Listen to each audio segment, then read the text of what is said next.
Good morning, everyone. I'm Lila Haxton. I work for HUD here at headquarters in the State and Small Cities Division, and I'll be co-presenting with Corey Shorts, who also works with me. We have a few housekeeping slides to go over before we start our presentation. This PowerPoint presentation and webinar is being recorded and will be available on the HUD Exchange. All the participants will be in listen-only mode. If you want to access closed captioning, there is a toggle button below your viewer screen. It looks like it's a green button. You can push that on and off to see the captioning. And there's also, if you have additional questions or concerns, you can refer to your attendee guide that was sent out earlier. The questions are going to be captured in Slido, which is available below your screen. You can scroll down, you can see an area where you can enter questions. We do encourage you to enter questions throughout the presentation. You don't need to wait to the end of the presentation to submit your questions. You can use chat if you have any technical issues, or if you have any questions, there's an email address here that you can email as well. We're going to take one poll. To see the poll, you're going to have to scroll down a little bit below your screen, and the poll will pop up, and then you'll be able to answer the poll. Questions and polls should be entered into Slido. Again, if you scroll down to your screen, you'll see the place where you can enter questions. If it helps you out, you can also open Slido separately from in a separate browser, and you would go to this URL sil.do and then enter in your code, which is 000111, and I believe that code will be also added to the chat box. So today, Corey and I are going to provide you a bird's eye view or a high-level overview of some of the financial management requirements for the Community Development Block Grant Program. Next slide. Okay.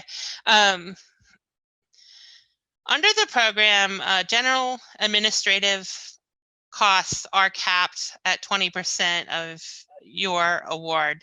And so when you're doing kind of administrative type activities, it's going to be important for you to evaluate if that activity is a general administrative type activity, or it could be classified as a program activity and not count against your general administration cap. And so we do have a poll question related to this. If you could bring it up. And then I think they'll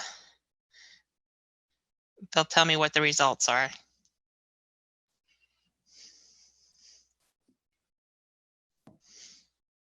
Lila, we have launched the poll and we will relay to you the results verbally. Thank you.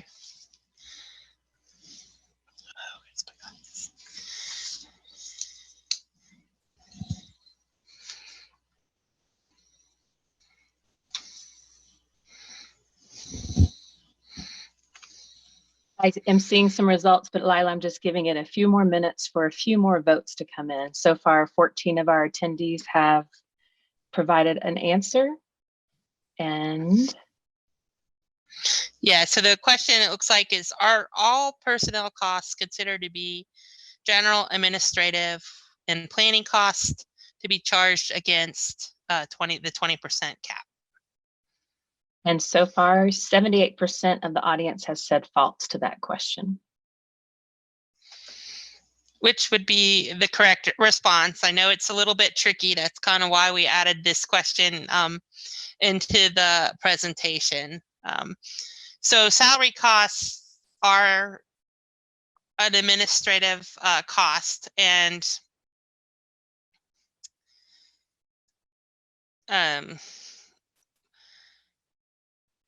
they can, sometimes the administrative cost can't be identified with a specific activity, or like housing rehabilitation, or like you're preparing some examples. So that's a program cost because it can't be assigned to a specific requirement. And so that would fall into the general administrative activity. Sometimes salaries are related to a specific activity, like housing rehabilitation. You have staff that are running your housing rehabilitation program. And so that's a program activity that's a direct cost and can be assigned to that activity and doesn't have to be assigned to an admin cost.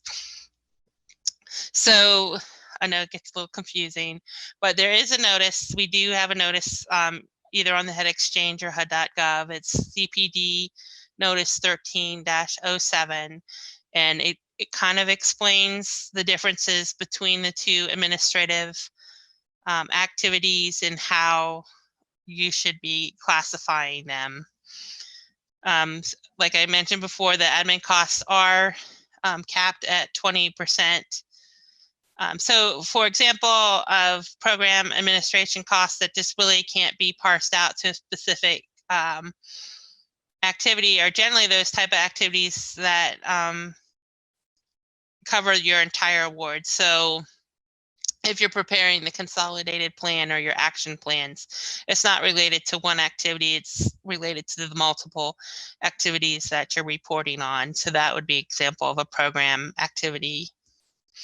An activity, a general administrative activity, God, I'm sorry, would be something related to a program cost, like your staff that are running a housing rehabilitation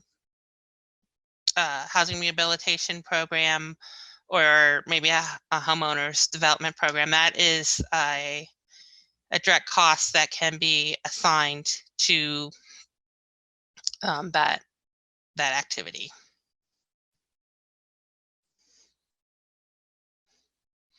Next slide, general, okay.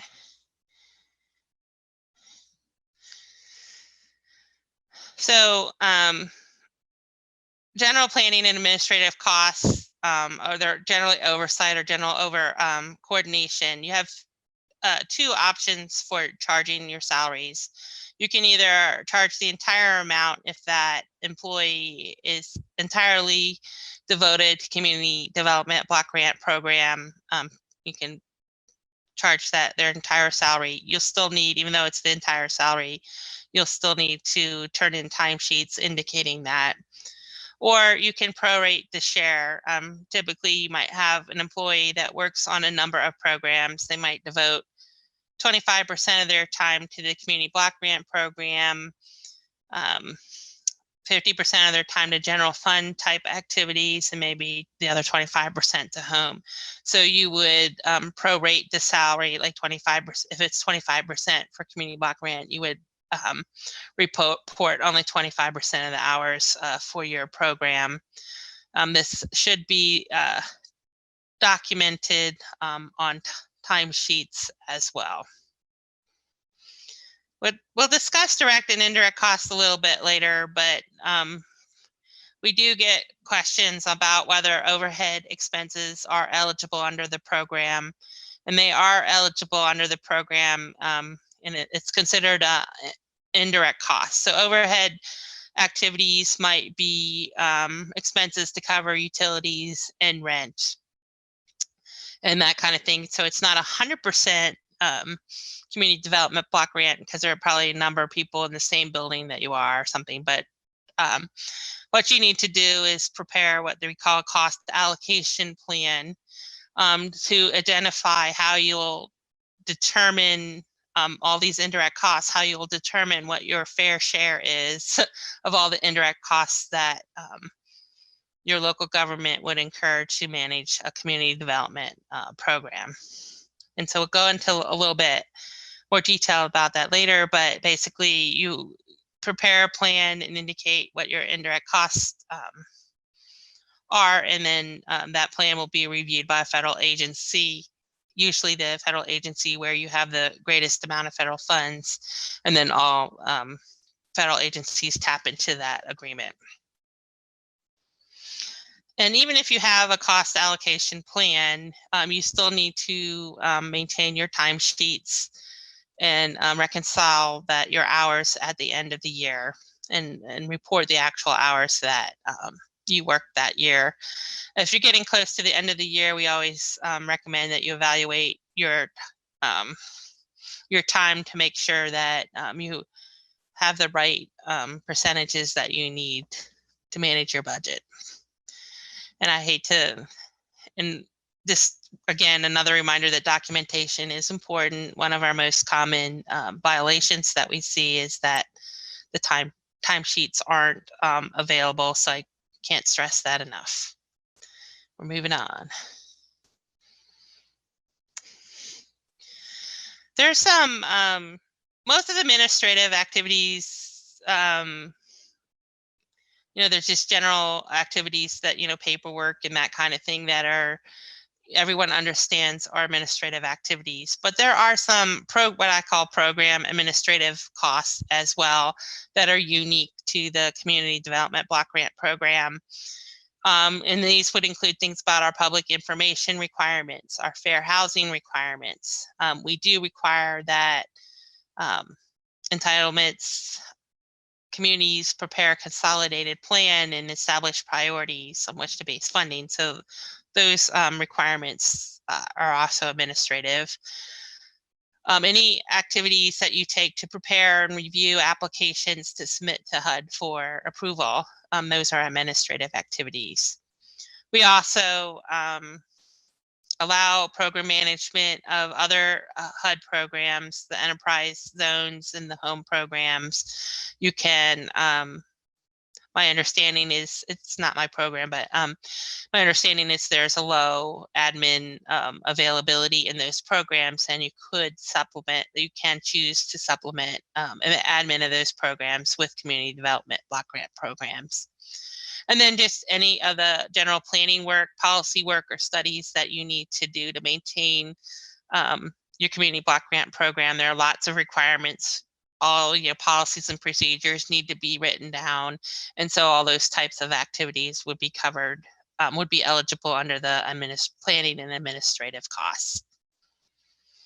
And we did publish, because of the coronavirus, community development block grant coronavirus funding, and we did publish a guidance in April, on April 30th, 2021. So grantees may gather data and develop non-project specific coronavirus recovery and economic revitalization plans for communities and neighborhoods affected by the coronavirus under the authority of 24 CFR 570.205.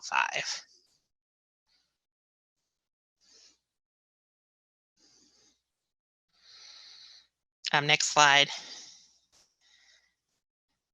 So this slide, I know I did say that the administrative expenses for the empowerment zone and community enterprise and home programs was eligible under admin expenses.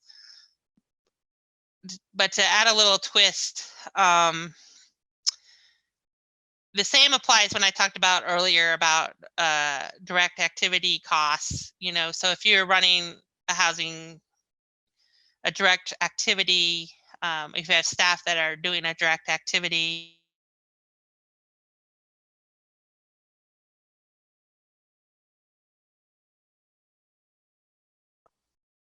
okay, I think I dropped out, but I'm back now. I don't know where I got cut off, but this slide, so like we discussed before, with community block grant, you have true admin costs to cover all program activities, and then you have some admin costs that can be assigned to direct activities. And the same goes with the home program and the EZ EC programs. Any direct overall administrative activities go into the 20% cap. But if you're doing a project or an eligible activity and you have staff running those programs, they can be charged as a direct cost.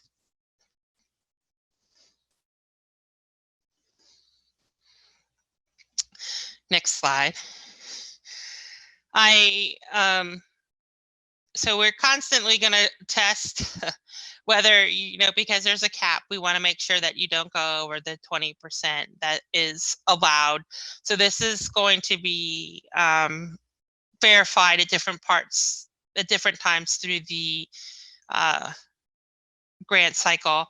And the first, obviously, is obligation. We want to make sure that you are not obligating more than 20%, the 20% that you are allowed.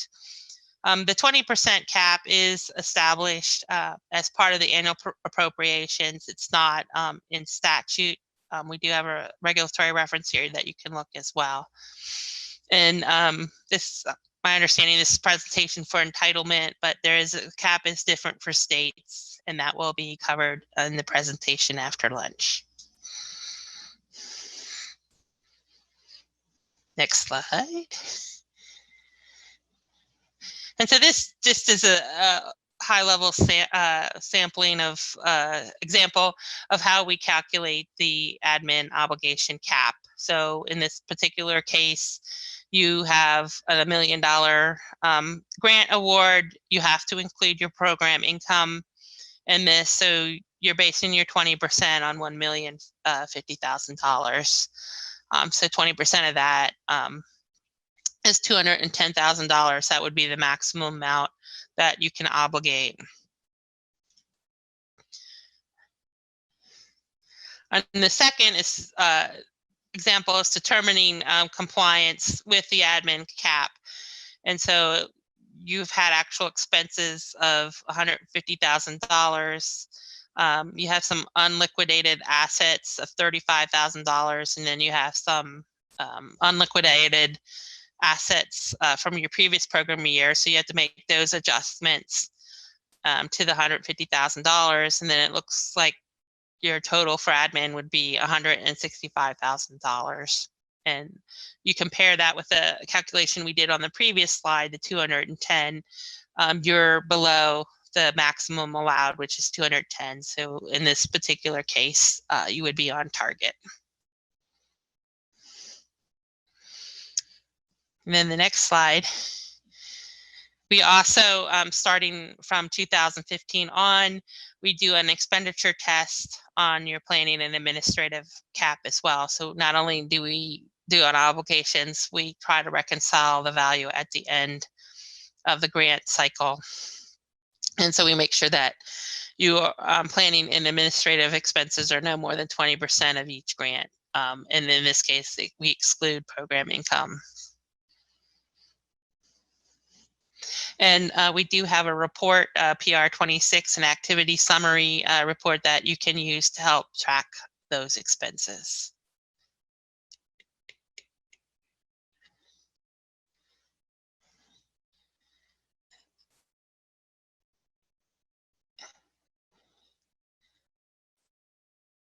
So basically, we're just calculating the 20% on each fiscal year separately. The next slide. There's a little bit of nuance with the community development block grant coronavirus funds. It's 20% of the grant, and so it's a little bit different than the annual program funds. So when you do the test, you'll run two reports. You run the report separately, the PR 26 report separately. You'll run, those reports will take those nuances into consideration.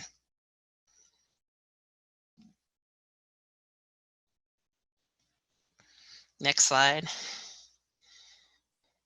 And this is just a snapshot of the report that's generated, and the red box kind of highlights the planning administrative and planning expenses, and it highlights the percentage, which is circled in green here, and it indicates that it's 10%, so that in this particular case, they're on track.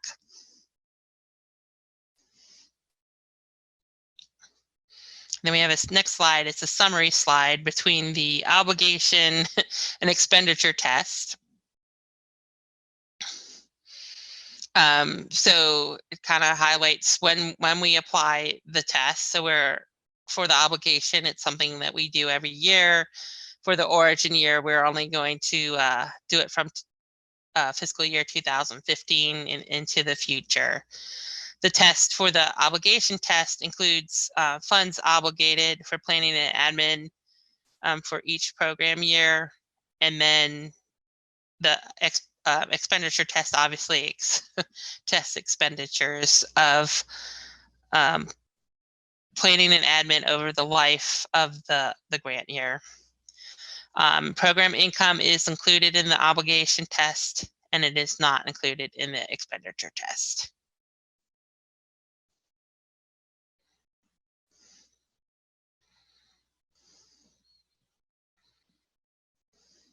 Next slide. I think it's over to you, Corey. Thank you, Lila. I'm going to talk about pre-award cost rules now. So this is a little bit of a switch. Pre-award costs are what they sound like. Grantees can incur costs from a grant prior to the effective date of the grant agreement. You're going to find this in 24 CFR 570-200H. And when you're determining the effective date of the grant agreement, you're going to look at the later of the program year start date or the date by which the con plan is received by HUD. So just as an example, let's say you have a July 1st program year start date, and you have a project that's approaching in April or May, and it requires a large draw. You don't have enough from your current allocation.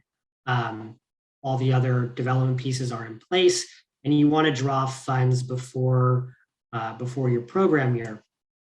The pre-award cost rules allow you to do that, provided that you meet a few requirements. First is that the activity must be eligible, which is kind of a given, but it's just a good reminder that incurring pre-award costs are not a way around CDBG regulations. So that would include program regulations, eligible activities, national objectives, as well as cross-cutting regulations such as environmental, labor, all those requirements. So the activity must be eligible. It must be CDBG eligible across the board. It also must be in your annual action plan. So if you're going to incur pre-award costs, just because that activity is described in your action plan, you're going to have to say in your action plan that you're going to incur pre-award costs for that. So it's not just enough to have the activity in your action plan. One limitation is the amount limitation on pre-award costs that you can incur.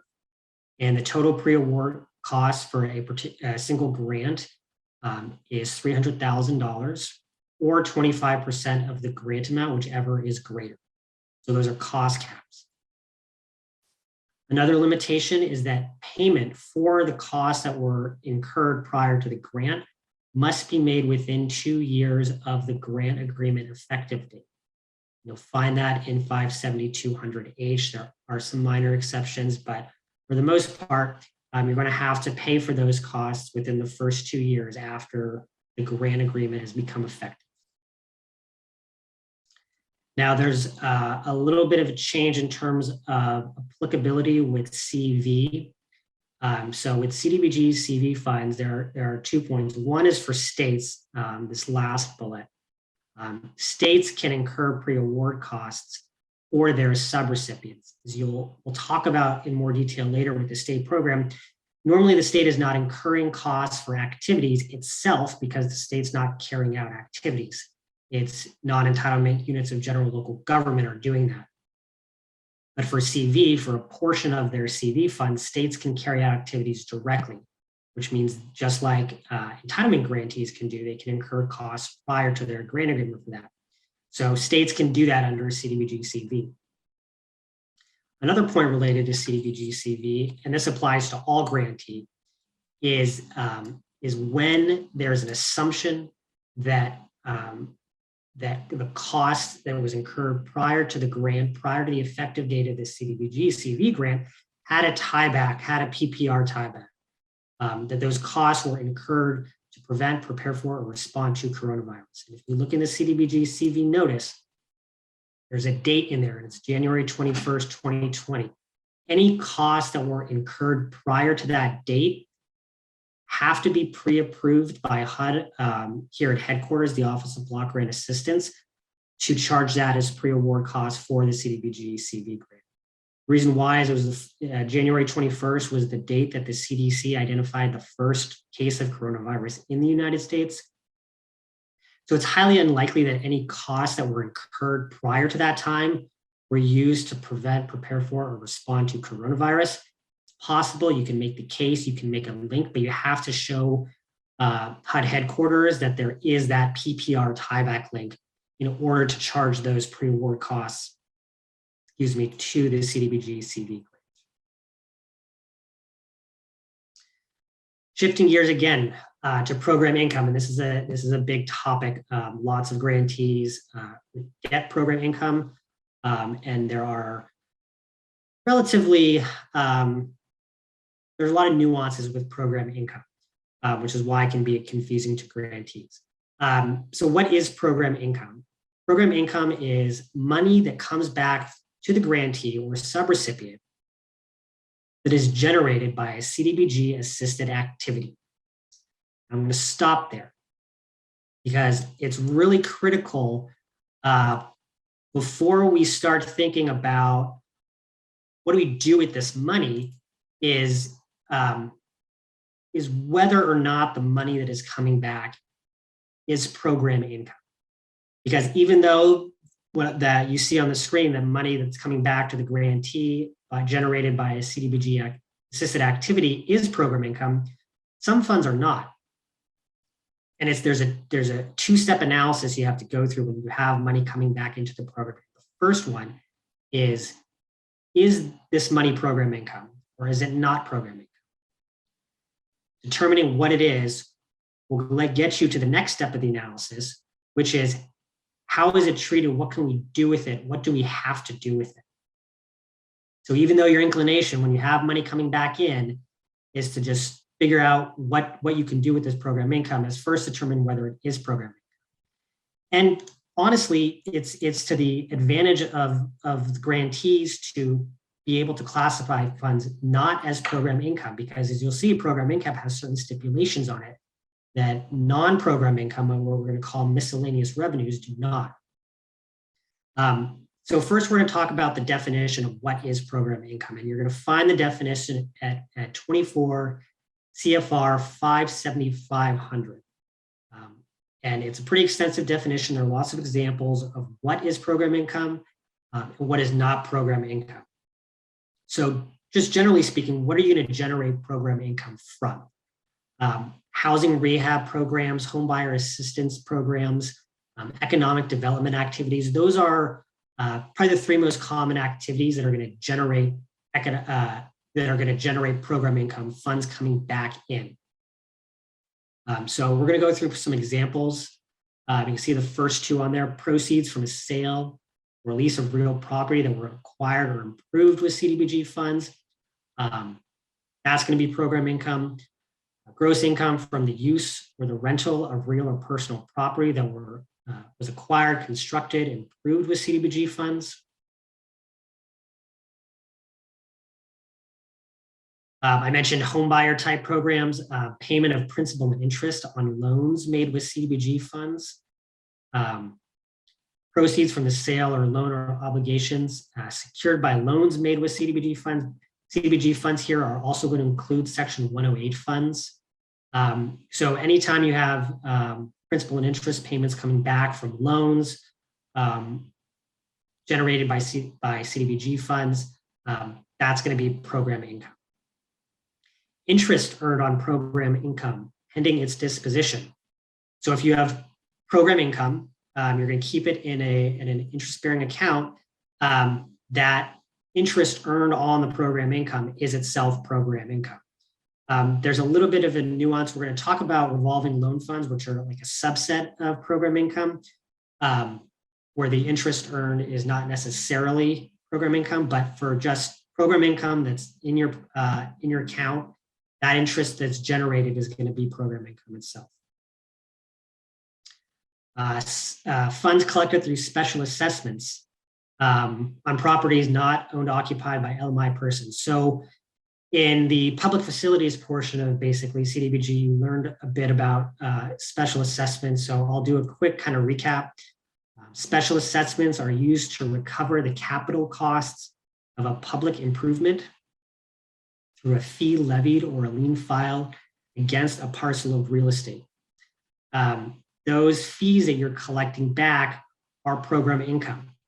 It's not as though you're just reimbursing yourself with CDBG funds and they're just treated as regular CDBG funds when they come back into your account. They are program income. They're subject to program income requirements.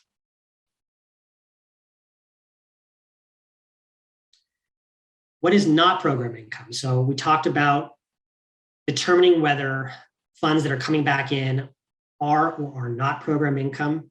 There are a number of categories of types of funds that are going to come back that are not program income. You're not going to classify them as program income. Again, these are at 570, 500. Income received in a single year not exceeding $25,000. So you may have a small amount of money coming in from a particular type of activity. It may be an activity that I've talked about. It could be a home buyer assistance program, but you're just not receiving that much income. Economic development, micro enterprise. If you're receiving that type of income, but it doesn't hit that threshold of $25,000 in a single year, that's not program income. That becomes miscellaneous revenue. Talk about that in a few slides. There's an exception for certain Section 108 activities. And you'll find this at 570, 500, A4, Roman numeral 2. Has to do with the nature of the activity and whether it's meeting multiple public benefits under 57209. Those funds are also not program income. They're miscellaneous revenue. There's a special stipulation on what you can do with those funds, which doesn't apply to a lot of grantees, but they are not classified as program income. Proceeds of subrecipient fundraising, not program income. Funds collected through a special assessment. So normally when you're collecting funds through a special assessment from LMI persons, from CDBG outlays, those are going to be program income. But it's possible that the grantee used non-CDBG funds for the actual public improvements that you are collecting the special assessment for. And if you're recovering funds that were non-CDBG funds, and you determine what funds are non-CDBG by a pro rata share of CDBG versus non-CDBG funds that were used for the public improvement, and you're recovering those non-CDBG funds, and that's not program income. If the grantee is also paying the assessment on behalf of LMI persons, then the other amount of assessments that are coming in are not program income either. Subrecipients proceeds from disposition of real property or personal property 5 years or more after the grant closeout or after the end of the subrecipient agreement. We're going to talk about this in the last couple of slides in this session. But those funds as well are not going to be classified as program income. So I'm actually going to skip ahead to talk about miscellaneous revenues. So we've talked about funds that are not program income. Well, what do you call them? We're calling them miscellaneous revenues. Now, grantees with a limited amount of income in a single program year are going to like this. So I talked about that threshold of $25,000. So if you have less than $25,000 of income coming in a year, even if it's generated from CDBG assisted activities, even if it's an economic development activity or a home buyer assistance, rehab activities, if it's under $25,000, it's not program income, it's miscellaneous revenues.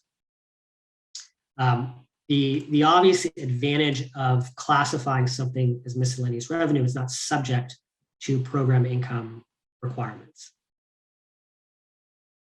Now, what I'll mention the second bullet. Also, funds earned from certain types of activities carried out by certain nonprofits, CBDOs, or 105A15 entities for states, nonprofits serving local development needs, so long as the grantee is not declared the CBDO as a subrecipient, then that's not program income. Now, as far as miscellaneous revenues go, because they're not subject to program income regulations, they're not considered CDBG funds. Grantees can do with them what they want to. They can go into your general account. They do not have to be used for CDBG eligible activities, but you can use them. One good way to make use of miscellaneous revenues, even though you don't have to, is you can supplement your administrative expenses. So if you're right at that 20% cap, and you're finding that you want more funds for administrative costs, administrative expenses, and you have these miscellaneous revenues, you can use these miscellaneous revenues for admin costs, and it's not affecting your cap.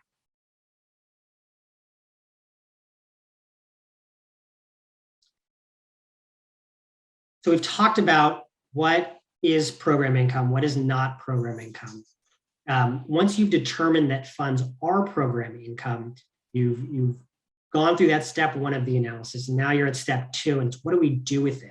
What do we do with it? What can we do with it? What are the constraints on those funds? So to that, you're going to look at 570-504. Remember, 570-500 is the definition. 570-504 are the requirements of how you can use them, what you need to do with them. So simply put, program income are CDBG funds. You use them in the same way you would use CDBG funds. You can use them for all CDBG eligible activities.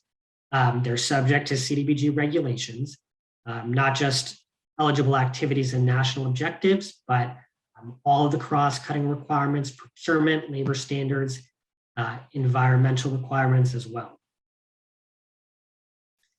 It's also going to increase your cap for program income. So you heard Lila talk about it. You also heard in the IDIS session before this one about calculating your program income cap. You're going to add your program income received in that year against the cap for admin costs for that year. You can also use them for public service activities. That's for, in terms of the cap, it's going to count against the public service cap for the following year. So not the year that you received the program income, but the year after you receive the particular program income.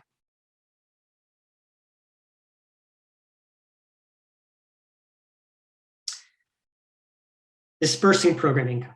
So this is another way in which program income can be a little bit tricky for grantees. It's why grantees are eager to classify funds that are coming back in as miscellaneous revenues. Program income has to be drawn prior to drawing new CDBG funds from your grant, U.S. Treasury funds.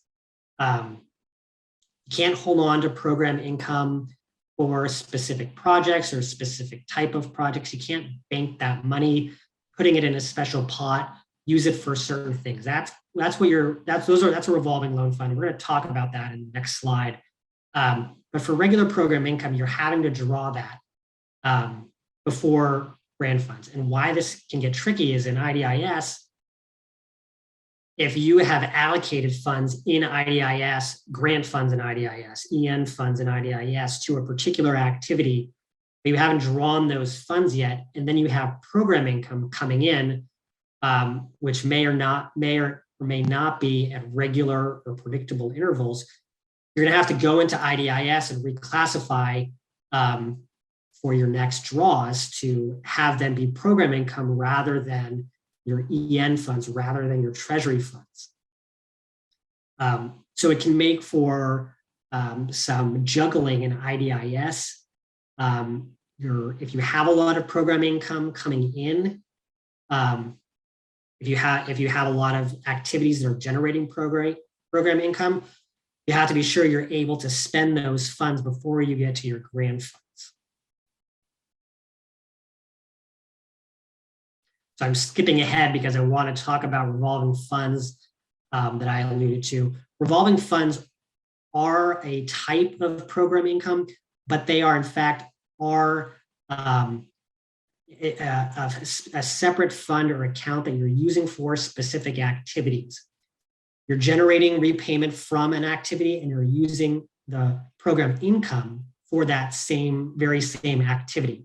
So if you have, for example, a micro enterprise assistance loan fund, you're gonna use CDBG funds. You're gonna make loans. Those funds come back in. You can put them in a separate account and set them up as a revolving loan fund that you are going to use for micro enterprise assistance activity. So it has to be used for the same activity that generated the repayment.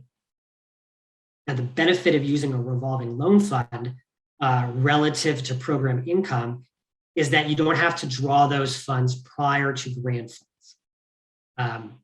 Instead, you can just draw those funds as they are needed for that particular activity. So for the example I'm talking about, micro enterprise assistance, you can wait to just draw those funds for micro enterprise assistance activities. And for other activities, if you don't have other program income, you can continue to draw treasury funds for them.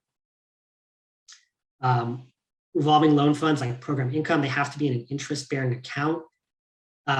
Unlike program income, the interest on a revolving loan fund does not become program income and is not kept in the revolving fund, but that the interest earned has to actually be remitted to HUD. And those instructions are in the regulations as well. However, the interest that is paid by borrowers and those loan repayments, that is program income. So if you're charging interest on the loans that you're making for this example, this micro enterprise assistance loan fund, and they're making principal and interest payments in return, those interest payments that they're making in payments, though that's still considered program income. You don't have to remit that to HUD.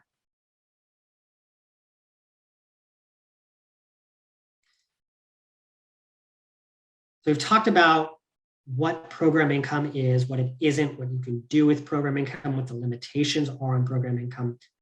Another limitation on program income is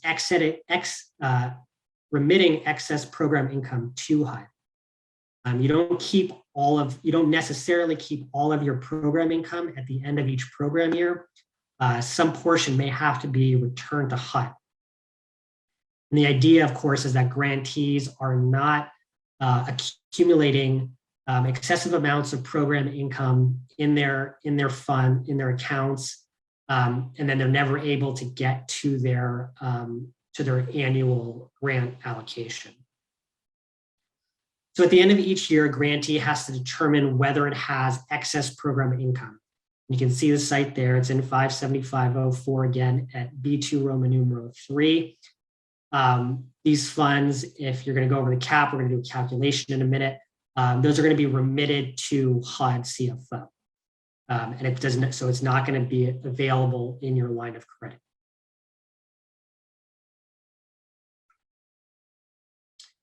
So calculating excess program income. So you're going to determine at the end of each program year, you're going to determine the aggregate amount of program income held by the grantee and its subrecipients. You're going to subtract a couple of types of funds that may be in your program income accounts. Immediate cash needs, revolving fund loan balances. So as I mentioned, RLF balances are not, as they are set aside from program income in some ways. They're also something that can go from year to year. They're not necessarily going to be subject to remittance to HUD. lump sum drawdown balances. These are funds that are set up for certain types of activities in a private financial institution, but those you can remove those from your calculation. And cash used as security for Section 108. So those would be program income generated from 108 activities that is pledged as security for the Section 108. Once you've removed those types of funds from your program income account, anything in excess of 1/12 of your most recent entitlement grant has to be remitted to HUD.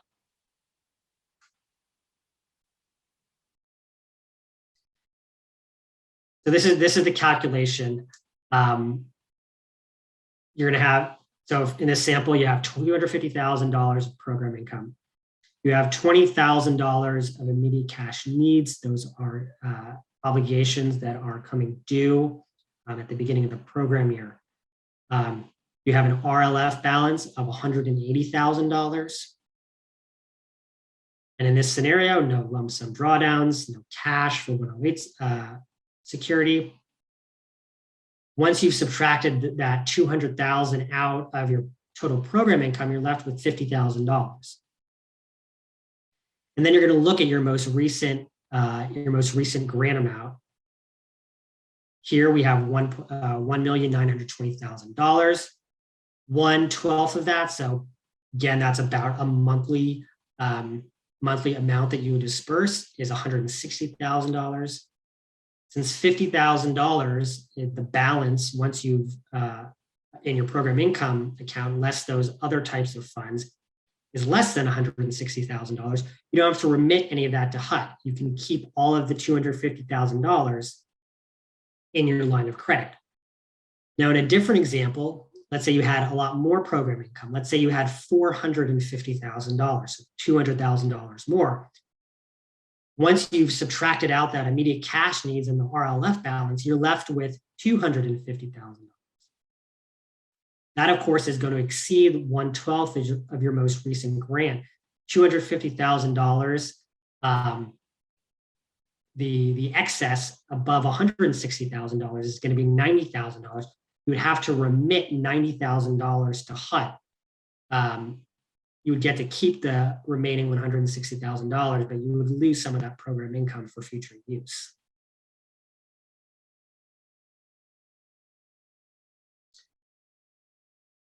We talked about revolving loan funds. So that kind of ends our program income. So just before I move on to timeliness, just a reminder, program income, it's a two-step analysis. First step is, what are the funds that are coming into the program that were generated by CDBG assisted activities? What are they? You're going to figure out if they're program income or if they're miscellaneous revenues. And if they are program income, whether they can be deposited in a revolving loan fund. Once you determine what type of money it is, you can determine how to treat it. And then you can determine whether it's subject to program income regulations, or you can determine whether they're miscellaneous revenues, and you can use them for purposes that are not subject to CDBG requirements or even federal requirements. Moving on to timeliness, which is a big issue with grantees, and it relates to kind of what I've been talking about with program income and how quickly grantees are expending their funds. So the timeliness test, and this is important to note where it is in the regs, it's at 570-902A2, is used to determine how quickly you're able to commit and expend your CDBG funds. Now, the point here is to ensure that grantees are expending their funds and the funds are not accumulating and they're using it to benefit the members of their citizens in their jurisdiction. They're using it to meet the national objectives and the purposes of the CDBG program. And we're encouraging grantees, and through this timeliness test, we're forcing them to spend about a grant a year. You get a grant a year, you spend a grant a year. There's some wiggle room there. But the general point is that you're gonna have this timeliness test to ensure that you're spending those funds at an appropriate pace. And the test is that you are not allowed to have more than 1.5 times your allocation in your line of credit and local program accounts 60 days prior to the end of your program. So let's use an example. Let's go back to that July 1st program year start date. On May 1st of every year, 60 days before July 1st, you are going to look in your program account. And if you have 1.5 times your most recent allocation, you have failed the timeliness test for that year. If you chronically do that, if you chronically are failing the timeliness test, HUD can impose sanctions, and then it can include withholding future grants until you show that you can expend CDBG funds at an appropriate pace. States don't have the same requirement. We'll talk about that in the next session. But it is a critical test for grantees. So it's really important that you're aware of the test, not just 60 days or 61 or 65 days before the end of your program year, but throughout the year. You can look in IDIS, the PR 56 report can show you the amount of funds you have in your line of credit. You always want to be sure that you're giving yourself, you're making a note to yourself to be checking the balance in your line of credit throughout the program year, and especially as that date approaches. You don't want to be stuck with having more than 1.5 times your allocation. And like we talked about program income, even if you dip below that at some point, if you have program income coming into your program, it could bump you back up above the 1.5 times. So the important thing is to give yourself lead time. Don't do it the day before. One issue is that IDIS doesn't necessarily record transactions immediately. So even if you were to go the day before your 60-day timeliness test and you expend a bunch of funds, it may not show up in IDIS on that 60 days. So give yourself time right before. But also you don't really want to get in the position where you're trying to expend a bunch of funds right before your timeliness test. One way to do that is to make sure that you have a mix of activities that are allowing you to expend CDBG funds on a relatively predictable basis.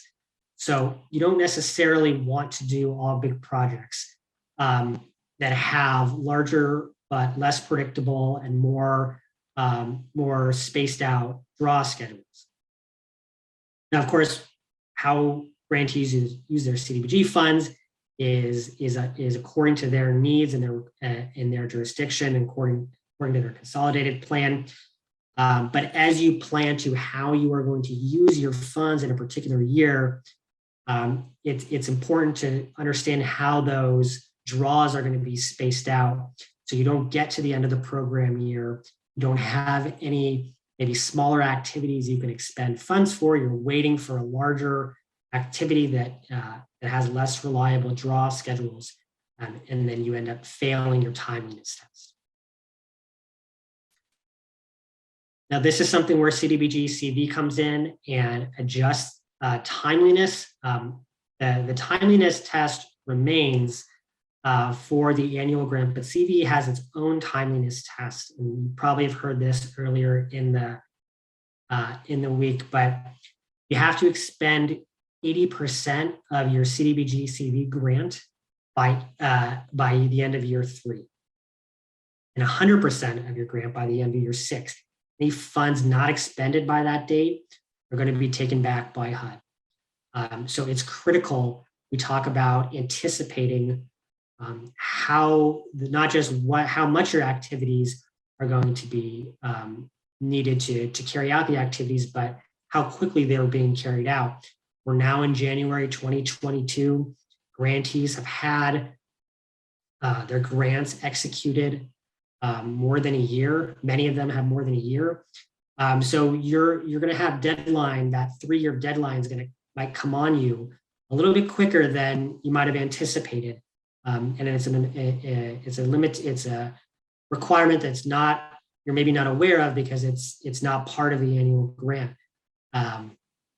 And this is a big one. It's most of your CV grant has to be expended by that year 3. So look ahead now to see where you are in your CDBG-CV expenditures and gauge whether you might have any issues in meeting that deadline. Of course, because CDBG-CV program income is not part of the CV grant that goes to the annual program income, that's not included in that 80% timeliness test.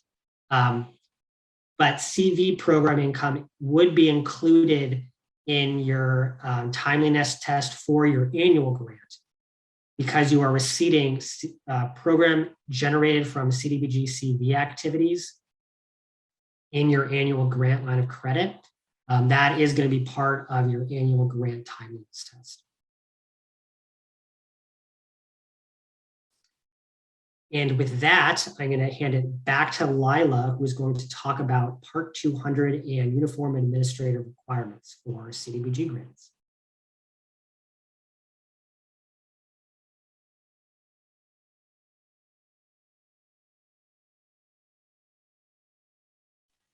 Lila, you are muted.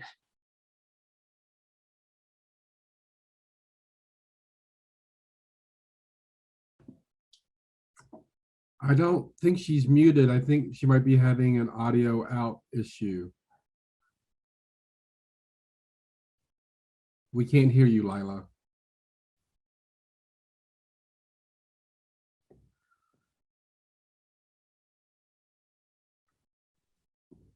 Corey, if you want to take this time to maybe answer a question or two that you feel. Yeah, I was going to do that. So Lila, you might want to log out and log back in. We still can't hear you. But go ahead and answer some questions, okay. Corey. All right, I'm going to get to some of the questions.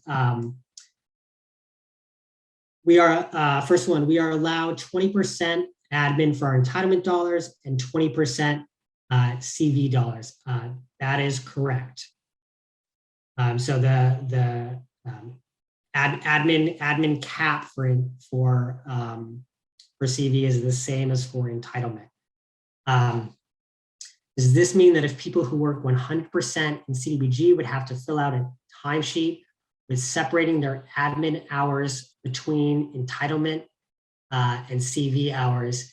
And I believe, I'll confirm with Lila when she gets back, but I believe that would be yes, because you would have to allocate hours to either your annual grant or your CV grant. So even though the caps are the same, you're going to have to allocate your administrative expenses to one of the.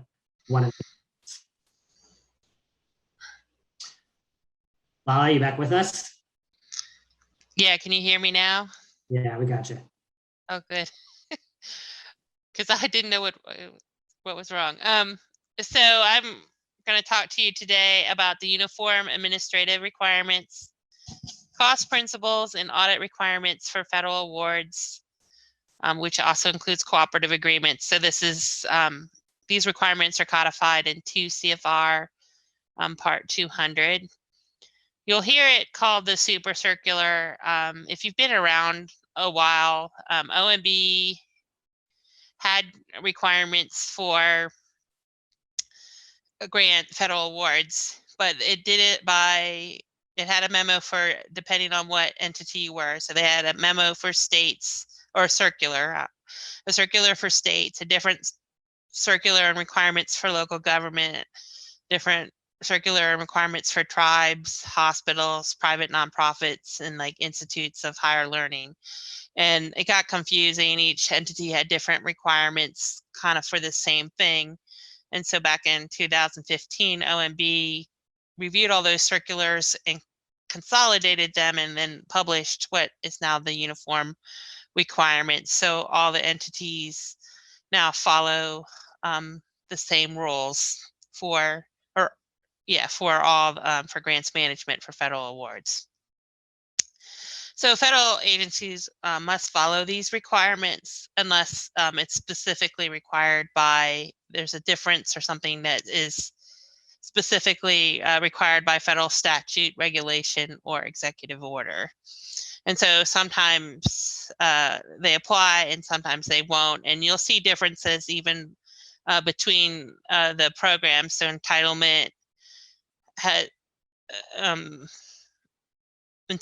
and state requirements will vary depending on what our community development block grant regulations are. And so states have a little more flexibility and latitude than local governments do. Next slide. One thing that does apply to the community, one part of, so the award, the 2 CFR covers several subject areas, pre-award activities, closeout activities, and one of them made an audits. So it has different subsections. And so one of the subsections is cost principles. So it provides some guidance on eligible expenses. So you're going to be looking at community development, block grant regulations about what's allowable and eligible under the program, and as well as supplement that with the cost principles. And the cost principle section of 2 CFR has some overall guiding principles of how you determine a cost is going to be eligible under your program. So it must be what it's called. There'll be 3 tests that you'll have to consider before you pay out a cost. So is the cost reasonable? Is the cost allowable? And is it allocable? So next slide. So 2 CFR defines what cost reasonableness is. And so this is the first bullet. Cost is reasonable when it does not exceed what a prudent person would incur under a similar circumstance. So there's several, I know that's kind of broad and you're like, oh my.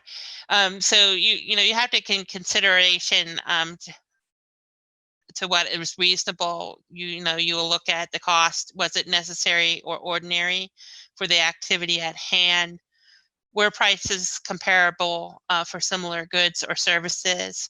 So I definitely, hopefully you have a wealth of grants data like housing and rehabilitation. You probably have some examples of what you paid in the past for, like for example, housing rehabilitation costs, and maybe even, it doesn't even have to be community block grant funded. If your local government has done like street paving or something with general fund activities, it kind of gives you an idea of what you paid in the past, will give you what to expect in the future. I realize there's some nuances in inflation and all, but if you're paying $50 for a bricklayer in the past and now you're getting an invoice for $300 an hour,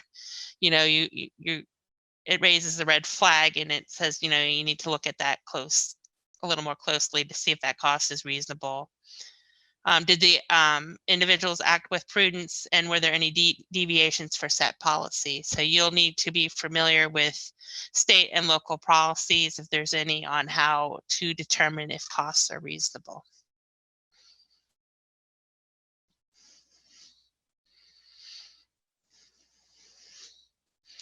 The next slide are costs allowable.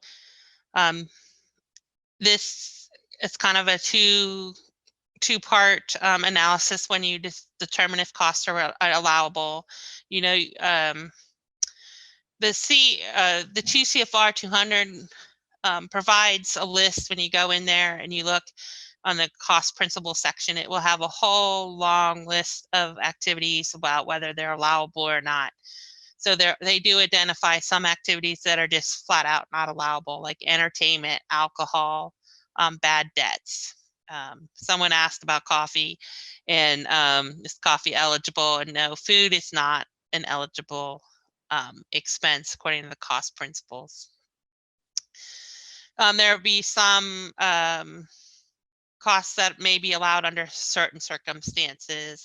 You see a lot of exceptions for research, maybe, where it wouldn't be generally eligible, but if you're studying something, there are a lot of exceptions for animals and stuff like that, but I know that doesn't necessarily apply to the community block grant funding. And then the last bullet is some costs are dependent on the federal funding source. So obviously you will have to look at what's eligible under the community block grant funding. So if there's an activity that's not eligible under community block grant funding, it's not going to be an allowable cost.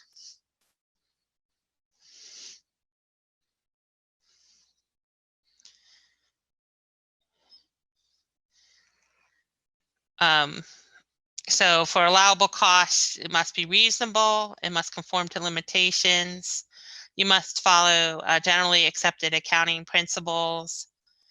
It can't be funded by another federally funded program, so you don't want to collect $2 on something that cost you $1. Make sure, and then it has to be adequately documented. And as we go down the slides, there'll be a little bit more about documentation. All right, here it is, source document. So you definitely want to have documents to indicate that the costs, that you've reviewed the costs and determined that they are reasonable, allowable. And so you would explain the basis of the cost incurred, the actual date of the expenditure, and then you would have some sort of documentation like a canceled check, a paid bill, payroll, or that kind of thing.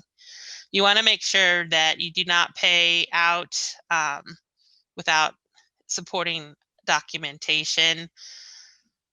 And the other thing I would recommend is you need to make sure that your local records are going to match any data that you upload into IDIS.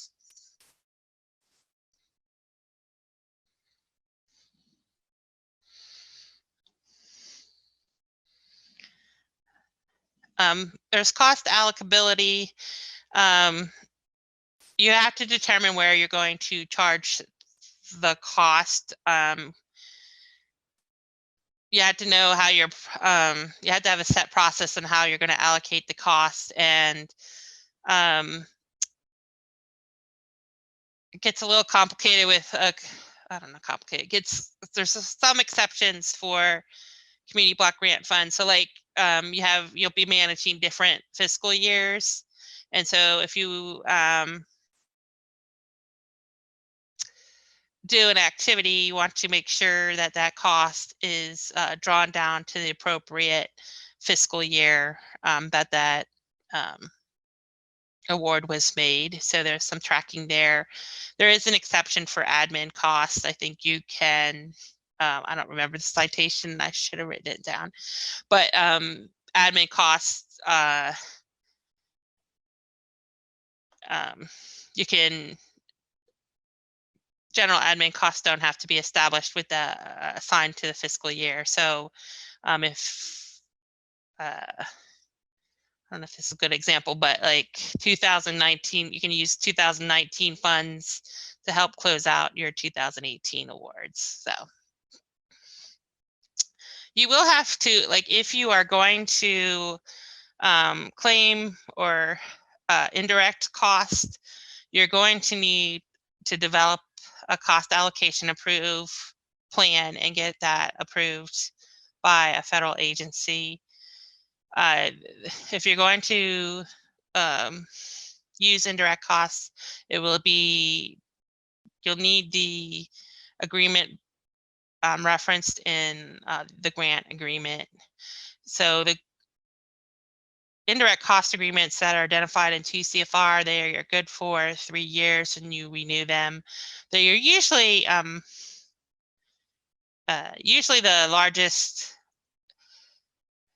They're only approved by one federal agency, and it's the federal agency that has the largest amount of federal funds. And for most jurisdictions, that's going to be Health and Human Services. And so they'll review your cost allocation plan and approve a percentage, and then HUD will be using whatever percentage that is approved by that agreement. So you don't have multiple agreements for each federal award that you manage. There'll be one that you have. And then, so you'll need it to be referenced in your agreement if you want to claim indirect costs. And the agreement, the allocation plan is the way that you document how you calculate indirect cost and how you'll calculate the fair share for the community development block grant program. And it's based, there's a whole bunch of guidelines on how that's calculated in 2 CFR 200, and it's basically follows accounting procedures. They'll look at your budget, line items about identify things like maybe vehicles or something like that that are they feel are indirect costs, and then add the items that they feel are indirect and divide it over all your total budget. Essentially, I don't know exactly what HUD does, but usually most agencies, if you don't have a indirect cost agreement already on the books, you'll have to work through HUD, and usually HUD contracts out with Health and Human Services to make that calculation on our behalf.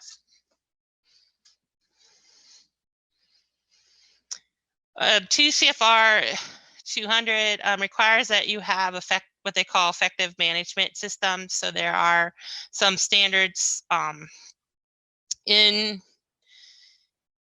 the basic standards that financial systems that you should have that will, if you're receiving federal dollars, that will ensure transparency and reporting of the federal dollars, that the money is it has requirements that the money is reasonably safe, I guess, for lack of a better word, better way of explaining it. But you'll have to have a system that will record all your financial transactions.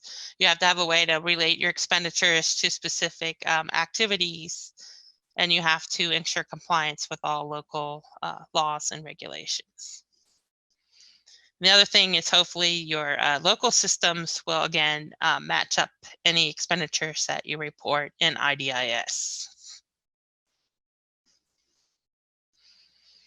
There's a lot about procurement in 2 CFR 200. There's a whole section 2 CFR 200 318 to 320, and it goes over a whole bunch of methods of procurement, conflict of interest, and requirements. So if you're going to contract out services, you will need to comply with federal regulatory requirements. There are also some HUD requirements. There are some Section 3. There's a recent memo, a notice published, but there are some Section 3 requirements that you need to address, as well as you also need to be familiar with your state and local laws and make sure that you meet those requirements as well. You will have to have written procurement procedures. You should have procedures that are designed to encourage open and free competition and encourage outreach to small and minority businesses. You'll also, like many of you will be like pass-through entities, you have to meet the procurement requirements as well, and you'll also have to kind of push down, if you're a grantee, you're going to have to push down those procurement requirements to your subrecipients as well.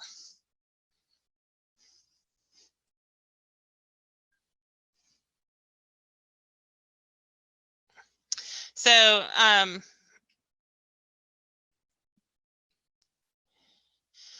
the first bullet here is you're not required to do procurement, like if you're working with another governmental entity. So for example, you're a small town in a larger county and you want to pave roads or do a street infrastructure type project, and you work with the county. The county would do the project on your behalf and you would reimburse them. That's not considered a government or interagency type agreement. It's not considered a procurement. So you don't have to go through that whole process. And then there are some nonprofits fit into that exemption as well. The other thing is, the 2 CFR 200 covers procurement requirements for state governments, local governments, private nonprofits and tribes. It doesn't provide requirements for developers or beneficiaries like a homeowner or something like that. It's, it kind of stops with the entities that are covered, generally non-state entities that are covered by 2 CFR requirements.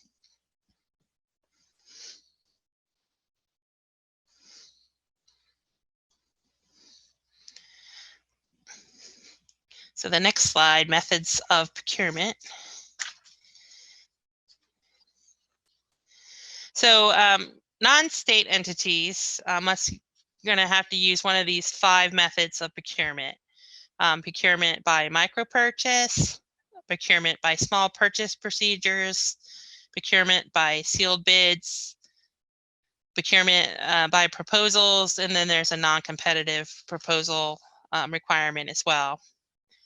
The uniform rules divide the method of procurement into 3 categories. They have an informal procurement method, a formal procurement methods, and non-competitive procurements. The informal methods of procurement are used for the smaller contracts that are below what we call the simplified acquisition threshold, which is in 2018, was last established in 2018 for $250,000. And then they're formal, you use the more formal methods of procurement for anything that exceeds the federal simplified acquisition threshold or $250,000. There is no threshold for the non-competitive procurement. You also, like I mentioned before, is you need to make sure that your state and local laws are met. And it's getting better, but not all. It's going to be a hard, sometimes it might be a hard comparison because not all state and local requirements use these terms. So you might have to do a little digging around to find out what you need to apply. Procurement by micro-purchase is the acquisition of supplies, property, or services where the aggregate dollar amount does not exceed the micro-purchase threshold, which is $10,000. The procedures comprise a subset of, it's really a small subset of what they call the small purchase procedures, because it's limited to $10,000, and it just has an expedited process where very low dollar amount purchase transactions can be done with minimal administrative burden and costs. So basically, you would be able to award a micro purchase without soliciting competitive quotes if you determine that the cost is fair and reasonable. There's not a lot of guidance on how this is done, but you need to look at your local government and state procedures, and based on the nature of the contract, the item that you want or the service that you want, develop a reasonable way to determine what's fair and reasonable, and make sure that's written and included in your procurement records. Procurement by small purchase procedures is pretty simple. It's also considered what we call an informal procurement method for securing services, supplies, or property that is below the simplified acquisition threshold, the $250,000. You'll also want to check with your state and local laws. They might have a lower amount. So if there is a lower amount for that threshold, you'll have to comply with that. But if you're wishing to purchase supplies or services by a small purchase, you can't exceed that $250,000 price. So generally it's used, small purchase procedures are used for fixed price or not to exceed cost reimbursement contracts with assurances that the scope of work can be completed for the simplified acquisition threshold You'll have to complete what we call the independent cost estimate and have that record in the procurement, have that in your procurement record to indicate that you believe that that procurement's going to be under that amount. And so what you would do in this case, you would just obtain price or rate quotes from an adequate number of qualified sources.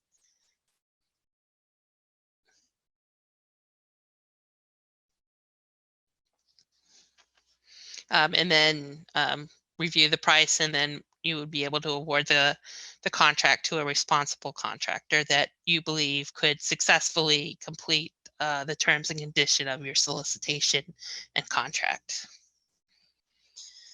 Then we move into more competitive, more formal methods. So the procurement by sealed bidding is a method where the bids are publicly solicited through a formal advertising. Under this procurement method, the solicitation document is known as an invitation to bid. Sealed bidding is often used when you know what you're asking for and you have specific detail. So you'll usually results in like a firm fixed price contract or lump sum contract to a responsible bidder for the lowest price.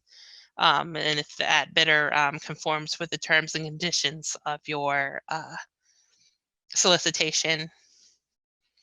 The sealed bid method is probably the preferred method for procuring contract services, and it's appropriate when you understand, when you have a complete and realistic specifications of what you want, you believe there are two or more responsible bidders, and the procurement will be able to result in a fixed price kind of contract. You will have to advertise these bids.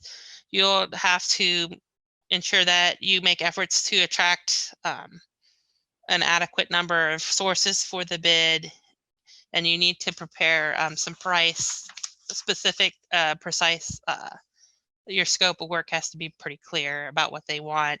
You need to provide appropriate response time for vendors to prepare their bids, and you'll have a public, if you're a local government, or you'll have to have a public opening of the bids to review, and essentially you'll have to select the lowest bidder. If you don't select the lowest bidder, you have to have some very specific reasons why. They're been suspended or disbarred. They didn't meet the requirements in your contract. They can't meet the schedule or the time frame in your contract or your bid, or they just don't want to provide the required guarantees. The final one here is the competitive proposals. It's where you can't really base a contract exclusively on price or price related factors due to the nature of the service that you want to acquire. This is generally something you would use like when you want to hire professional services, like a construction manager, project manager. You want design or engineering type studies.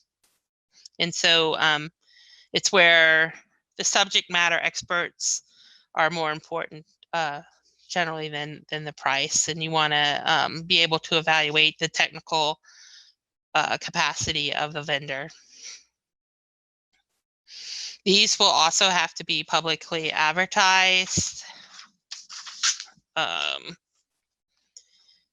You'll have to, in the ad, you'll need to be very clear on how you're going, what kind of professional expertise that you are interested in, and how you're going to evaluate each bidder or offerer on their proposal. You will have to consider, generally you have to consider all proposals that you are, that you'll get, and you'll have to evaluate each proposal in writing and make your selection or award based on the criteria that you include in your bid. And finally, non-competitive proposals. There are options for non-competitive procurement. Generally, they're called sole source. Procurement is a more common name you might hear in the industry. Non-competitive procurement is a solicitation of a proposal from one source or a limited number of sources. A local government may use non-competitive procurement under certain circumstances and exceptions.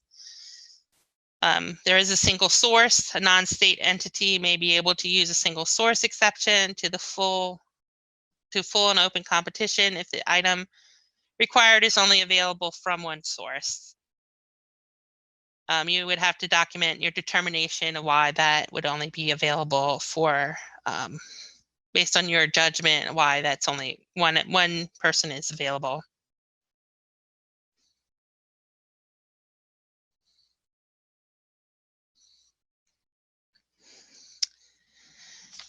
There are some exceptions for competitive procurement for emergency situations. There's a lot of information out there. I know for CV coronavirus response, there's a lot of resources that you can look.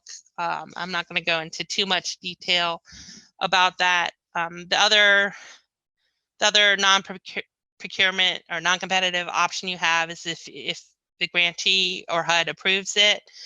So you would submit a request to your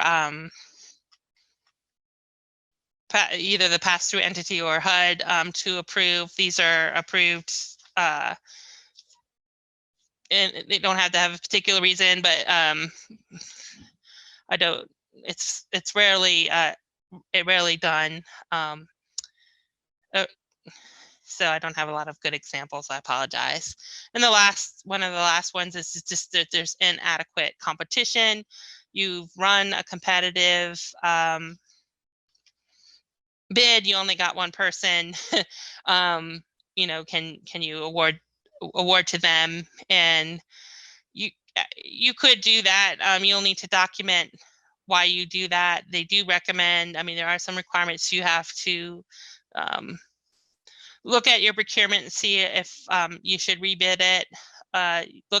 Maybe talk to other vendors that you thought would apply and ask them why, and see if there was something within your bid that needs to change. And when you do the rebid, so you know, after doing a thorough evaluation of your first bid and figuring out why it was unsuccessful, you can cancel the bid and go with the non-competitive program. Just make sure that you really document it well. You know, if maybe you didn't advertise very broadly, you know, you'll have to make sure that you followed all the required procedures, and it just really is the only option available to you. So just if you go that route, you know, if you're going through the non-competitive procurement route, I really do recommend that you have excellent records, and that you have your justifications included in your procurement records. So next slide. Lila, real quick before we jump to the next slide, we had an alert attendee that noticed this slide was a little bit out of date. The micro purchase procedures cap is actually $50,000. It's no longer $10,000. So in 200-320, you'll find that $50,000 cap for micro purchase procedures. Okay, yeah,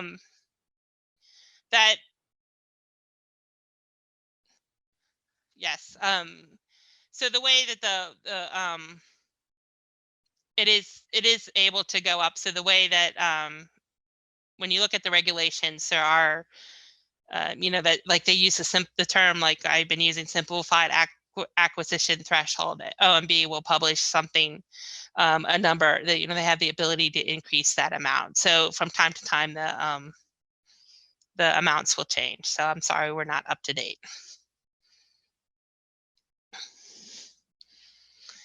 So accounting records. So you know, you have to meet your due diligence to make sure that you have appropriate, because you know, grants involve money. You got to make sure that you have the appropriate record keeping systems. So you want to make sure that your records are sufficient enough to identify the source and the application of funds. A basic record keeping systems will have internal controls, chart of accounts, and track transactions. So it's just basically you got to track everything, and you can go to TCFR 200 if you're really interested in all the financial requirements. They are outlined in the regulation.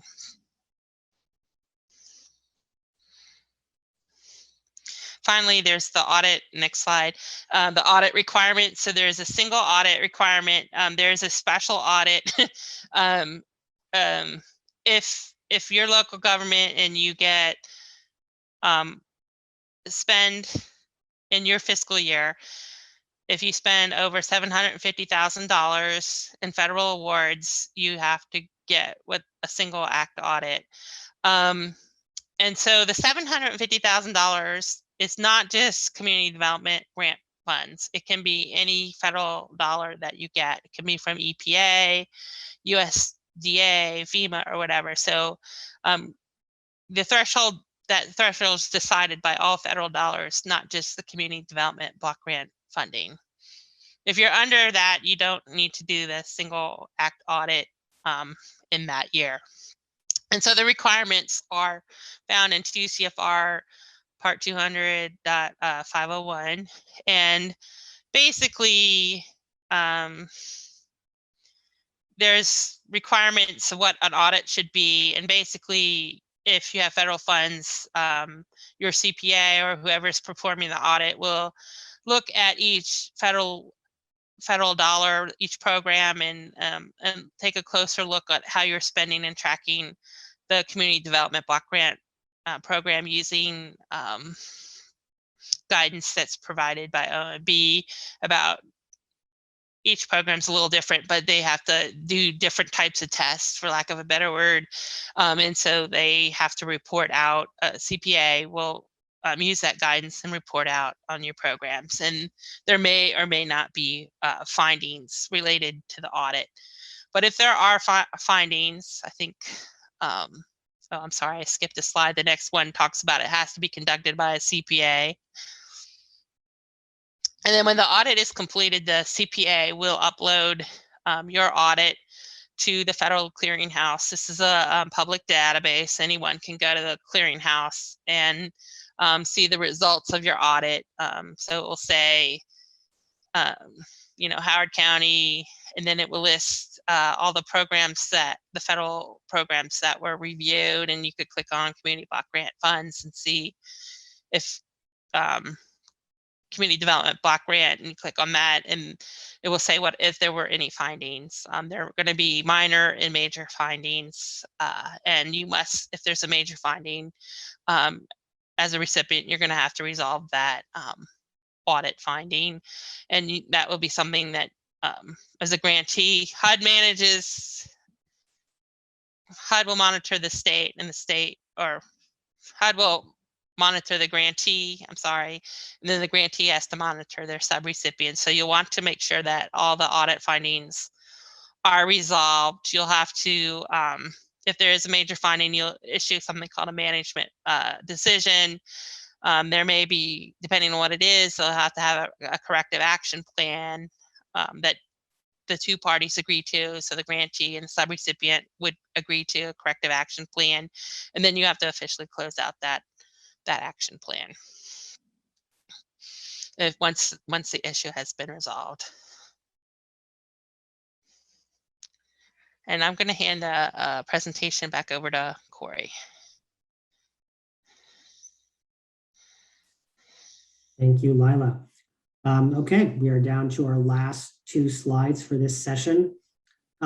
Next to the last two are going to talk about changing in use of our personal property that has been acquired and or improved in whole or in part with at least $25,000 of CDBG funds.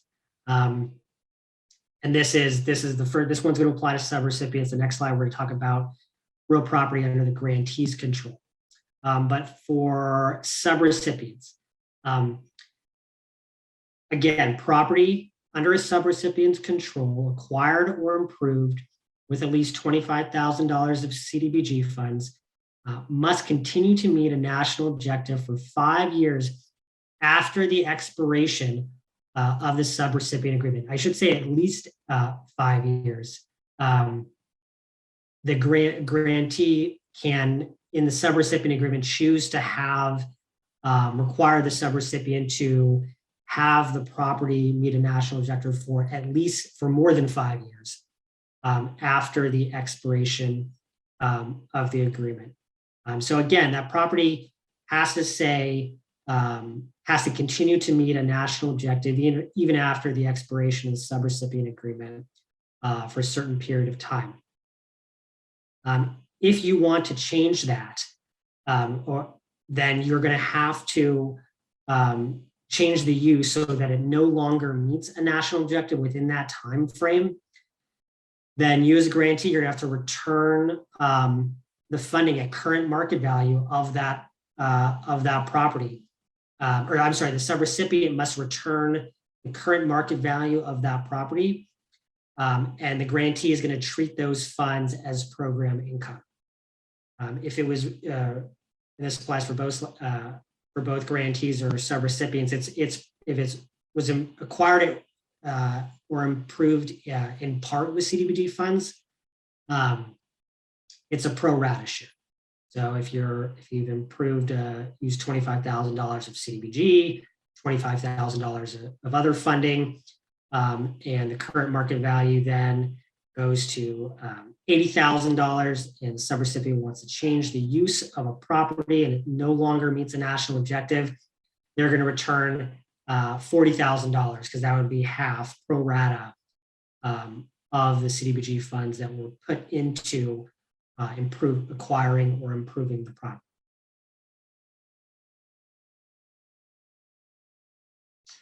And our last slide. This is the same principle, except this applies to real property under the grantee's control. And instead of talking about 5 years after the end of the subrecipient agreement, because it's not a subrecipient that's holding the property, it lasts for 5 years after grant closeout. Now the slide here says after closeout of an entitlement recipient's participation in the program. That is also true. It's less common. More common is just that the entitlement grantee will stay in the program, but the grant from which they used funds to acquire or improve property has closed out. It has to continue to meet a national objective for 5 years after closeout.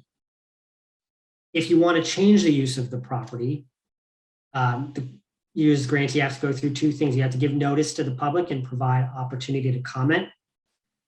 And then either the new use has to meet a national objective, or you're going to reimburse your CDBG program account with the current market value of the property.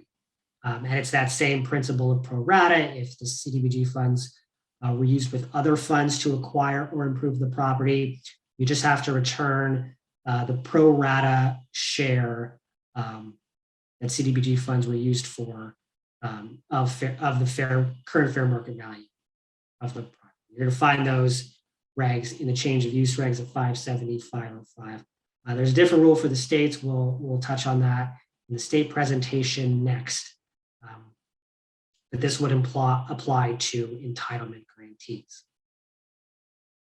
So with that, we have about 20 more minutes left in our time. We have a couple questions that we've gotten through the course of the presentation.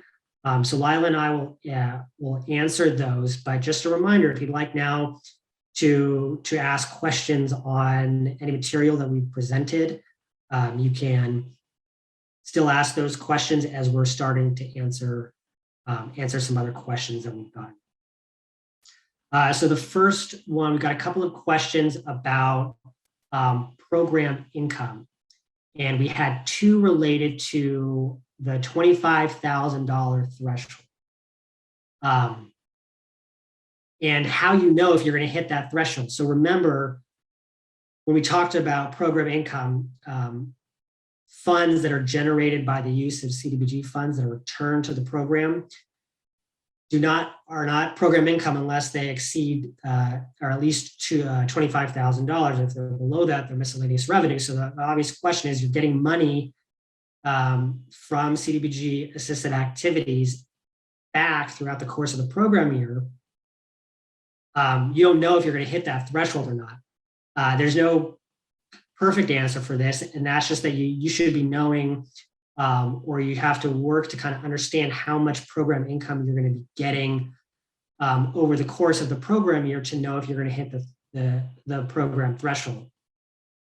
So program income doesn't come out of nowhere. It's coming out of activities that you're assisting that you know are going to create program income, and likely they're going to be on a relatively predictable schedule. Just like we're talking about draws at a predictable schedule, you're gonna know whether program income is coming in.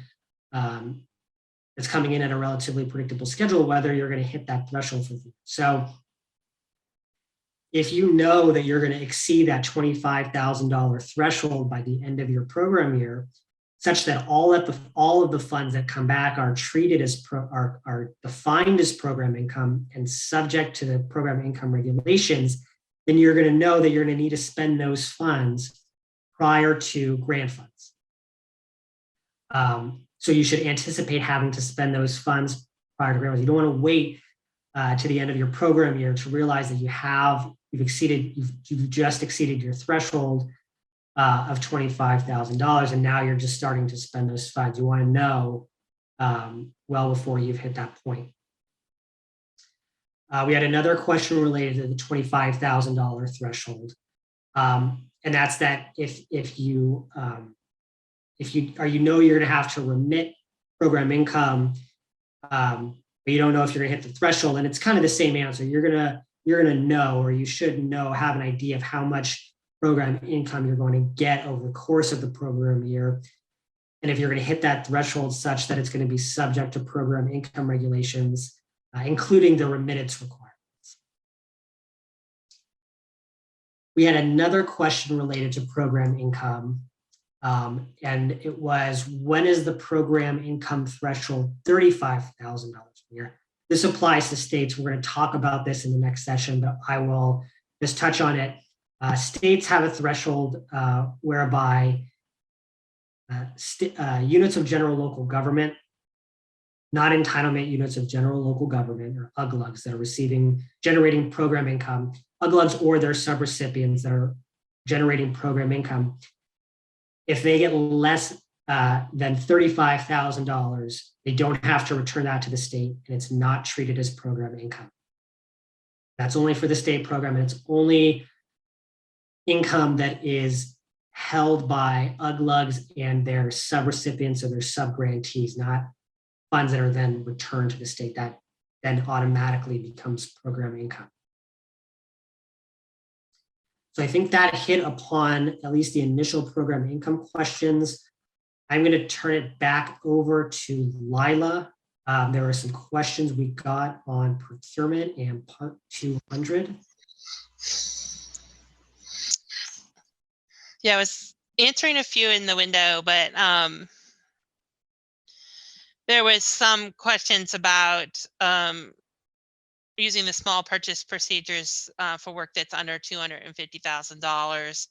And in this case, like what constituted construction, they were going to have a looks like a multi-site window replacement project and multiple group homes, and they wondered if it was considered construction and if they could use the small purchase procedures. And yeah, you can use, construction isn't always limited to sealed bids.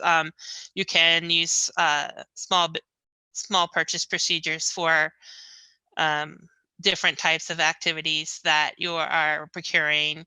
You just need to make sure you have to document, you have to prepare your independent cost estimate for what the work is expected, and make sure that it's under $250,000.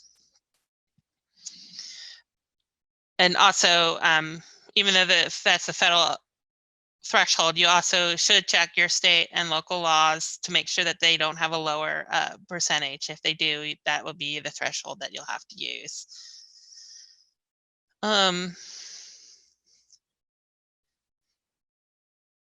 There was some, I can't find it now, but there was a question about the small purchase procedures. Is it a more formal process, or do I have to prepare a bid? And so, yeah, or have like procurement records. And in general, the small purchase procedures, you still need to have a procurement record. You still, you need to prepare your bids. You still need to do the independent cost estimate. You don't have to go for the full-fledged, advertisement and review of bids and seal bid openings. What you can do is have that bid, and you can send it out to a number of qualified, who you feel are a number of qualified offers that you think could respond to your bid, and then review those offers that you get from that. So there's the TCFR 200 doesn't provide any guidance on like the number of people or vendors that you need to solicit. You just need to look at the circumstances of whatever you're offering to help you decide how broadly you need to send those bids out. Also, again, I would stress that you need to look at your state and local guidance to determine if there's any requirements that indicate what you need to do, what kind of documentation, and how many offers that you might need.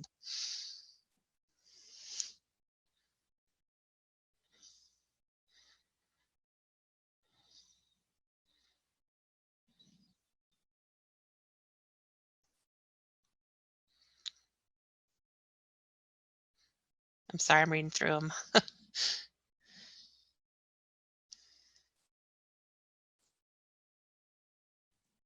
Lila, while you're reading through, I'll answer another question related to program income. The question was, does the $25,000 program income threshold include the revolving loan fund? The answer is yes. So RLF funds are considered a subset of program income, even though they're exempt from the remittance calculation that we talked about at the end of the program year. In terms of determining whether the funds are defined as program income and treated as program income, the revolving loan funds would be considered that for the threshold. Okay, so there's a question. It says, do you have examples of appropriate documentation to evaluate a subrecipient salary allocation plan? When the people had new questions and it bumped, I'm sorry. I was assuming it was the indirect costs. And so if you want to negotiate an indirect cost rate, I do recommend going to the Health and Human Services website. They negotiate the highest percentage of indirect cost agreements and have probably the best guidance out there. And that's probably who HUD will contract with to review it anyway. So they would be a good resource. Their website would be a good resource for finding out how to create a cost allocation plan. Can you explain how to use TCFR Part 200 in conjunction with any of the additional specificity in 24 CFR Part 570? And so this kind of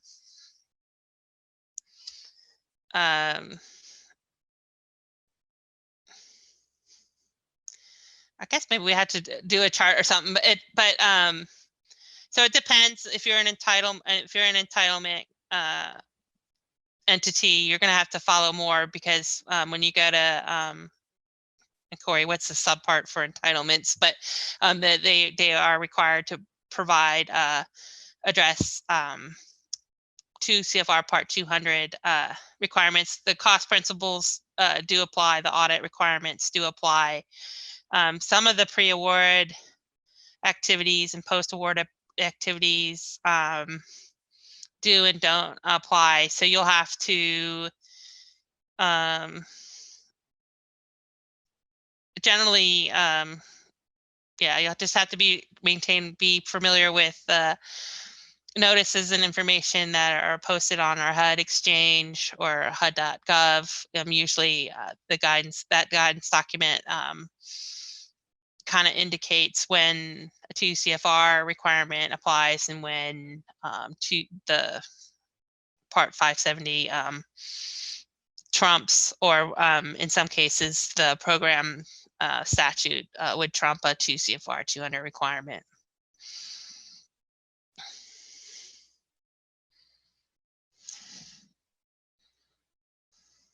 Well, I'll jump in here for another. Oh, it says, yeah, do you have examples of appropriate documentation to evaluate a subrecipient salary allocation plan when employees are paid for more than one funding source? So it's a timesheet.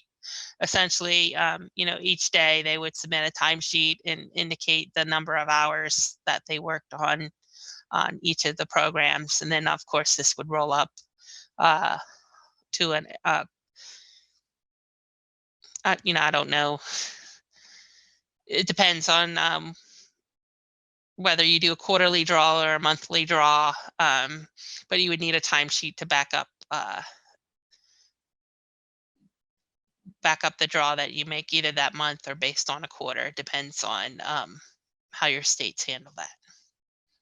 Or I guess it's entitlement. I'm sorry, I work the state program. So yeah, look in your grant agreement on how you can do how often you can do the drawdown. Yeah, we're going to talk about in the next session all these Part 200 requirements that sometimes apply to states. They don't apply the same way to states as they do grantees. We'll talk about that in our next session, but that's why tricky, Lila and us working with the state program, going back and forth between giving this training for entitlement. So if you are a state or you work with the state or you're work with the state in the future, it's good to know the distinctions between the state entitlement program, and this is a big where there is a disparity or a difference between how the programs operate. I got another question while we have this last slide up, was to give an example of the last slide. So we're talking about change of use of real property. Let's say a grant. I'm going to assume the question relates to disposition and how a property changed, its natural objective may be changed, or its conditions may change. Let's say a grantee uses funds or provide funds to a subrecipient. Or I'm sorry, here we're just talking about the grantee. So a grantee uses funds for multifamily housing rehab, and the national objective is low mod housing, national objective. And at some point, the grantee wants to dispose of the property, and the property would be converted to sell the property because a developer wants to purchase the property to rehab it further, and it would no longer meet low mod housing national objective. They're going to do market rate housing. At that point, you would have to ensure that you're meeting these requirements. You're going to have to notify your citizens, receive comments on the change, and if you're going to, and if your grantee are going to sell the property, and you have not, you haven't gone to the at least 5 years after closeout of the grant that you use the funds to originally acquire or do the rehab with, you're going to have to reimburse yourself, reimburse your program account with the current market value of the property.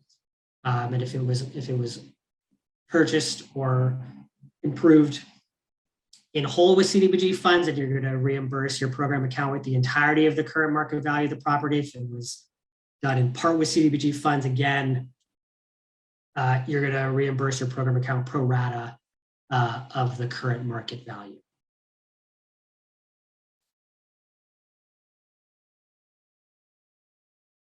Got another question on program income.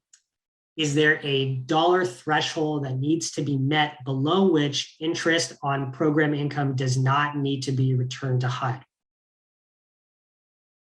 So the dollar threshold is, it continues to be the $25,000 threshold. So program income or interest on program income is program income. So if you have your program income and then you have interest on that and it still does not exceed the $25,000 threshold, then none of it is going to be program income. It's going to be miscellaneous revenues. But if you have program income and it exceeds the threshold, and then you have interest on that, then you're going to have a total amount of program income that exceeds the threshold.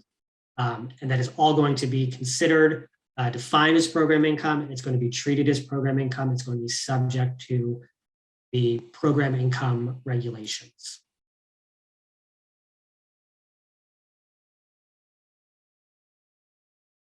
We got 5 minutes left. Lila, were there any more that you had that you would like to answer? Well, there was a question about the audit. Can they choose the audit, like a program specific audit or a single act audit? And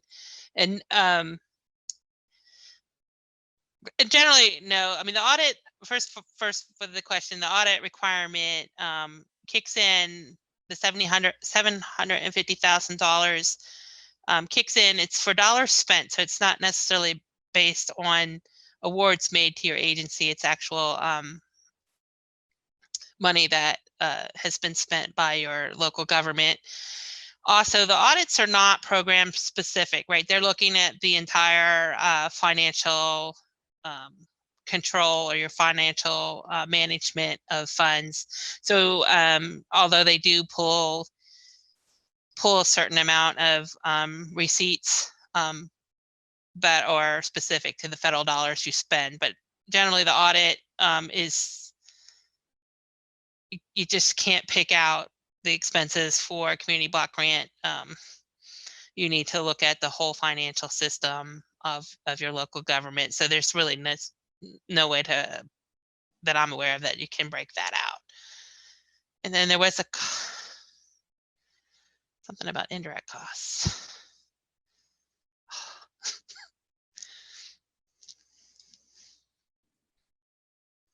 I'll jump in real quick. Another question on change of use.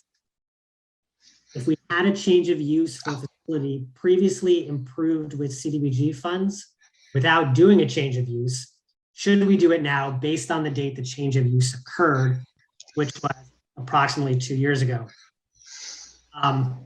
So this would be an issue if you were in non-compliance with the change of use regulations.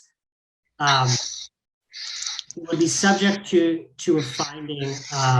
The best course of action would be, it kind of depends if you've changed it to another national objective, or if you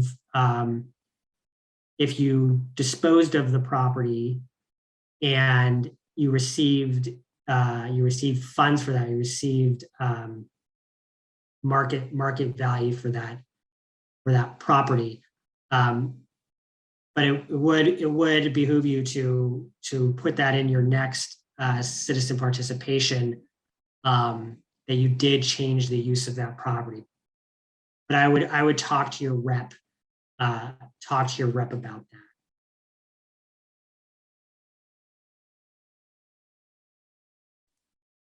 We're about 2 minutes from time. Lila, anything else before we? Yeah, there was a question about the indirect costs, and if they're paid out under the grantee's admin cap, or it says it's part of the subrecipient grant. So indirect costs are charged with the salary costs. So it depends. So they're going to align with the salary costs, the percentages put assigned to the salary. So if you are claiming the salary costs or under administration, then that's where that indirect cost is going to go. If you're claiming salaries for direct activities, that's where the corresponding indirect costs are going to go.